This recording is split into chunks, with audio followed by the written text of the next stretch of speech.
Here is another example on how to convert whole numbers in base 10 to base 8. Let's convert 259 base 10 to base 8. To do this, we divide repeatedly by 8 until further division is no longer possible. Then take the remainders upwards.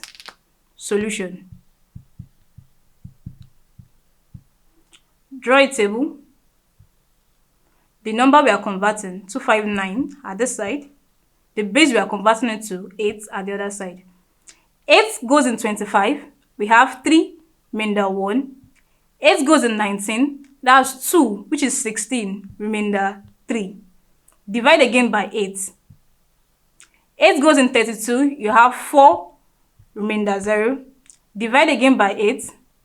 8 goes in 4. You have 0, remainder 4. Here, further division is no longer possible. Then we take our remainders upwards. Therefore, we have 259 base 10 equals 4, 0, 3 base 8. And that's how to convert all numbers in base 10 to base 8.